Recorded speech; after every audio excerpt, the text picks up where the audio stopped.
میرے معزز اساتذہ کرام اور میرے ہم مکتب ساتھیوں، السلام علیکم۔ آج مجھے جس موضوع پر لب کشائی کرنے کا موقع ملا ہے وہ ہے بھوک تہذیب کے آداب بھلا دیتی ہے، مفلسی سے لطافت کو مٹا دیتی ہے، بشر کو بشر کی اوقات بھلا دیتی ہے۔ اور ماں کی زبانی بھی کوئی بات سنیں جو روز بچوں کو بھوکاری سلا دیتی ہے۔ اپنی عزت کے بھروسے کی تھی جو مضبوط گھڑی آخر روز وہ سر اپنا جھکا دیتی ہے۔ اس کے دامن پہ لگے داغ یہی کہتے ہیں بھوک تہذیب کے آداب بھلا دیتی ہے۔ سردیوں کی ٹھٹھرتی ہوئی رات منہ لپیٹے ایک مجبور ماں اپنے نومولود بچے کو اسی سنتر کے باہر پڑے جھولے میں ڈال جاتی ہے۔ اسے پوچھا گیا کیا تجھے تیری ممتا ستائے گی نہیں، اس کی سینچیاں تیرے کانوں سے ٹکرائیں گی نہیں، اس بچے کی سینچیاں تیرے کانوں سے ٹکرائیں گی نہیں؟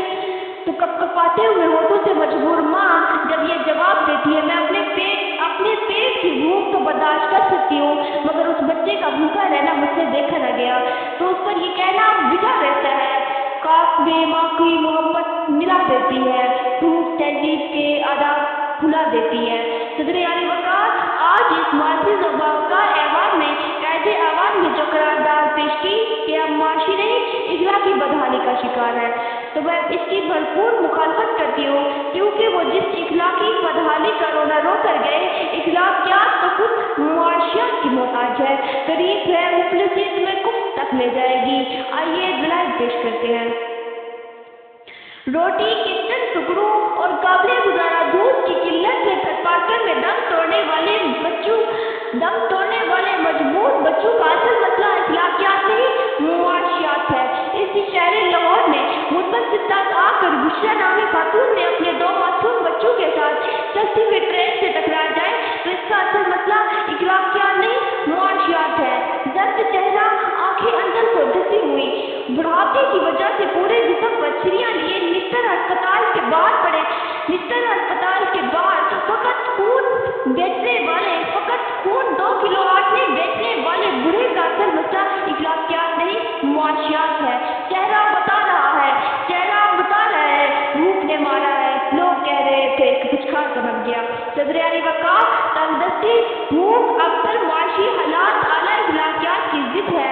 2+2 4 روٹی کے بجائے 2+2 4 تو تب ہوتے ہیں جب پیٹ کی بھوک اور غم روزگار نہ ہو۔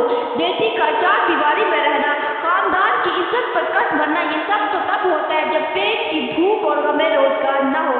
چند روٹی کی بجائے 4 چرخا کاٹی بڑھیا تو تب دکھائی دیتی ہے جب پیٹ کی بھوک اور غم روزگار نہ ہو۔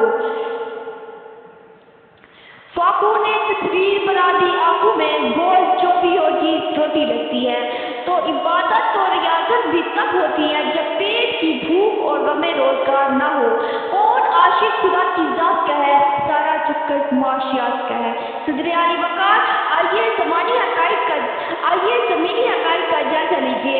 آج فلسطین میں مسلمانوں پر ظلم ہوئے عرصہ گزر گیا، ہم نے اخلاقیات کا مظاہرہ کرتے ہوئے اقوام متحدہ میں قرارداد پیش کی تو اسلامی ممالک نے فلسطین کی بجائے اسرائیل کی حمایت کی۔ اصل وجہ یہ کہ ہم اخلاقی پستی کا شکار ہیں، نہیں صدر علی وقار، ہرگز نہیں، بلکہ اس کی اصل وجہ تو یہ ہے کہ ہم معاشی طور پر کمزور ہیں۔ ہمیں یہ بات تسلیم کرنی ہوگی کہ ہم اخلاقی نہیں معاشی بدحالی کا شکار ہے، کیونکہ یہ اخلاقیات تو خود معاشیات کی محتاج ہے۔ صدر علی وقار، میرے تمام دلائل کے باوجود اگر اب بھی کوئی یہ یقین رکھتا ہے اور بضد ہے کہ ہم معاشی نہیں اخلاقی بدحالی کا شکار ہے تو میں ایک ہی بات کرتے ہوئے اجازت چاہوں گی، جس کا ایک ہی بچہ ہو بھوکا 8 پہروں سے، بتاؤ اہل دانش وہ گندم لے یا تختی۔ شکریہ۔